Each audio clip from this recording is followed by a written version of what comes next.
Hey guys, it's Jen over at worldofjencraft.com, and this is our project for today. This is a little box that is 3 across by 5 tall and 1/2 inch deep, and it is made using the Lots to Love Framelits dies that are in the Occasions catalog. So I sat down to play with this a little bit, and I did come up with a couple other ones, but I wasn't really thrilled 100% with the way they turned out, so this is the one that made the cut for the video to do a tutorial on. But I thought I would show you just quick. These were the other two that I made, and I thought they turned out pretty sweet, but there was just a little something missing from each one that I couldn't quite put my finger on. So third time's a charm. This is what I ended up with. Let's get to the supplies and I will show you how to put it together. I used the powder pink finely woven ribbon, some black baker's twine, delicate white doilies, the Lots to Love Framelits dies, and this does come with a stamp set that coordinates as a bundle as well, but I just purchased the framelits by themselves so I could make the box. I brought back the Coffee Cafe stamp set and die set. It's been a while since I have used this. The Lots of Labels Framelits dies, and some powder pink ink. And I also used, if you have a sponge, I did do a little bit of sponging, so I just used this if you want to add the sponging. For supplies to create the box, I have 2 pieces of Petal Passion DSP, also in the Occasions catalog, and that even has like a little fun little black and white stripe on the back of it. The pieces are 4.5 by 6 3/4, and you'll need 2 of these. And then a whole bunch of little tiny pieces. So the label is Whisper White, and this is 2.5 by 4. And you will also need about a 1.5 by 2 to create the sleeve that goes on the front. And you'll need a scrap to stamp out and cut out the thank you on this. A delicate white doily, a piece of vellum, just a scrap to cut out, stamp on and cut out this lid over here. A piece of powder pink, and this is approximately 2 by 2 1/4 to cut out the coffee cup itself. And then a little tiny scrap of the Myths and Magic iridescent glimmer paper for our whipped topping. Let me think how I want to do this first. I think, let's grab out the Big Shot. You would think I would have this all figured out before I even get on here, but you know, why would I want to do that when I can just figure it out with you guys? Okay, so the first thing that we're going to do is, this is the die that cuts out the box, and you will need 2 of these. So I'm going to go ahead and just run these through. The paper that I cut, the 4.5 by 6 3/4, you do have a little extra, so you probably could, it does measure 6.5 inches from top to bottom and 4 1/4 from side to side. So you probably could get away with a smaller piece, but I just kind of like to have that extra room around there for personally.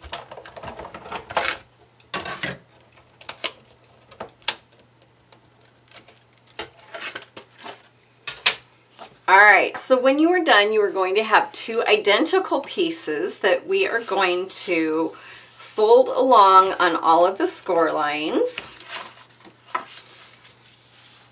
And while I'm doing this, I thought I would mention, if you are doing a paper that has a one-way directional paper, kind of like this Myths and Magic, how the it's just all directional. So what you would do in that case is you would lay your die on top of the paper going one direction, and then on the other one you would lay it going in the opposite direction, because when we put these together you are going to be flipping, so your little flap will go in. One will go at the top and one will go at the bottom. So I hope that makes sense. So if you have a directional paper, you just want to make sure that your direction is going to be going the same way like this, because otherwise you'd have one side that would be upside down and the other. So I went ahead and I used my fast fuse on this because I wanted to make sure that my edges stayed stuck. Sometimes my Tombow does not do that as well. So whatever adhesive you have that is a little bit stronger is what I would suggest to use. So I'm just putting adhesive here on these sides, and then what I'm going to do is I'm going to flip this, and this is going to get adhered together at the top and then all the way down to here. And then you'll do the same on this side. You're just going to line up your top and your bottom. And it kind of helps to fold that little flap down. I don't know if you can see here what I'm doing, but it kind of helps to fold that little flap down at the top, just so you know that your edges are even at the top. And then it will all line up as you bring it down here to the bottom. So just a nice little, make sure that's all stuck down. So this is our box. Let's go ahead and I think I'm going to just do all these little details next, and then we will get to assembling the whole entire thing. So I used my Memento ink to stamp out my thanks a lot.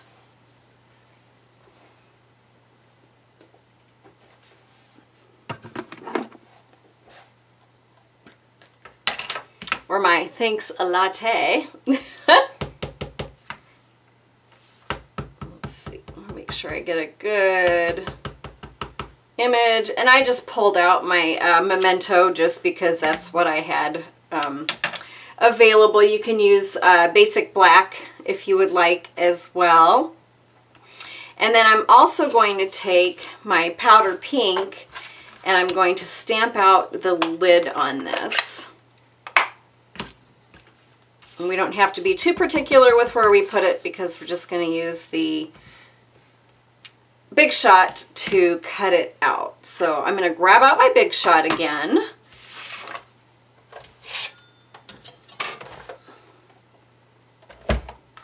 And just throw our two pieces on here. And find my dies. So this one is just going to go down on here.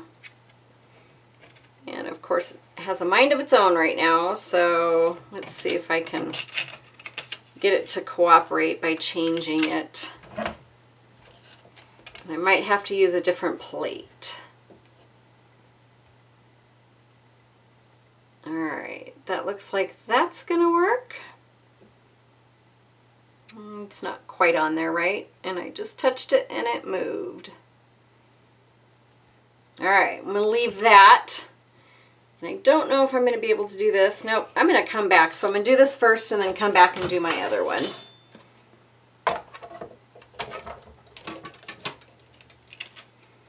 Alright, I think I might switch plates.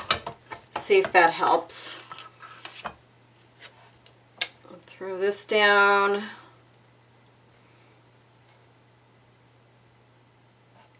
And we'll cut that out. Then the next thing I'm going to do is I'm going to bring in my sponge and I'm just going to sponge up the edges of this. It just felt like it needed a little something to stand out from the doily that was underneath of it. And I don't know, maybe we should bring back edging because I forgot how sometimes it just kind of helps to give more dimension to your pieces. I used to distress everything like everything. So I haven't been, but I do like it, especially on this. And then I went ahead and on this piece, I just distressed the edge.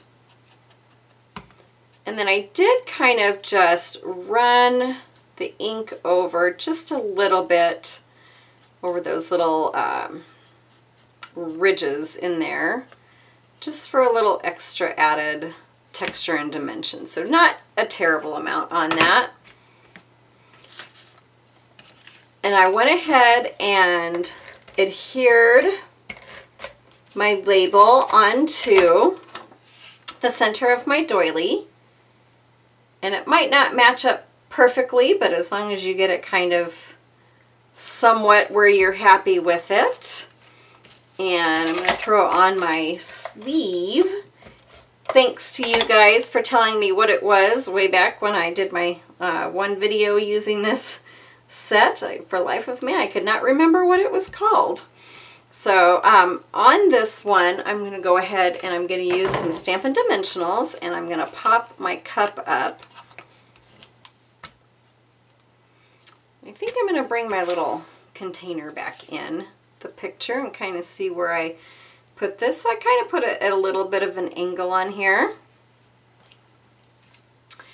And then I went ahead and see which side. Okay, I think that's the right side. So it doesn't really matter with the vellum that you put adhesive on the back because it's not going to be seen. So I went ahead and just put my little lid down, and then I put my little and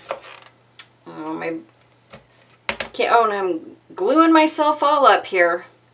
My whipped cream, my glittery whipped cream is just going to go right on top of that. And I just realized that I did not put my baker's twine. So you know what? This one is not getting baker's twine. We're just going to pop this little thing up because I am not taking that all apart to put my baker's twine on. So we'll just throw a couple of dimensional elements on here, or Stampin' Dimensionals, and we're just going to call it good. That's just going to go centered on here. Kind of. Maybe not even centered. I'm at this kind of odd angle. Alright, there's that. And then I'm going to take my ribbon and we are going to wrap it around and tie a bow with it. So I want to make sure I've got plenty of ribbon here to do that. So I'm just going to bring it around and I'm going to secure it here, kind of hold it down with my finger, and then we're just going to tie a bow.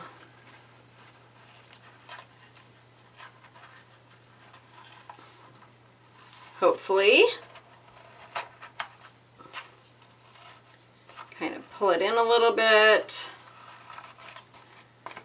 And then give this a little tug here. And this one as well. And then when you're happy with about the size of it, then you can go ahead and just give a nice little tug on both of them. Alright, I think I'm just going to go ahead and let that go. So I'm going to pull this a little down, pull that, and I think I'm happy with the way that looks. So trim it down a little bit.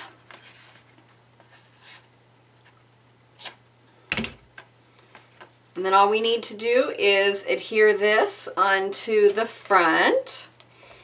And be careful when you are adhering to the back of, make sure that's in the spot here. When you're putting it on the back of these delicate doilies, they are delicate. So you just want to make sure that you don't tear that when you're putting it on. I think I'm going to move my bow up just a tad so it's a little closer to the top there. And then this is just going to come centered in here like about so, and just kind of push down and we are good. Might put my little bow up here a little bit. Okay, this bow is going to be the death of me, I swear. It's not laying right. So there it is. I think either version is cute, either with or without the twine. So I hope you guys enjoyed. If you would like printable downloadable dimensions and a supply list, you can hop over to my website, worldofjencraft.com, and download it if you so wish. I will talk to you guys later. Thanks again for watching. Have a wonderful day. Bye.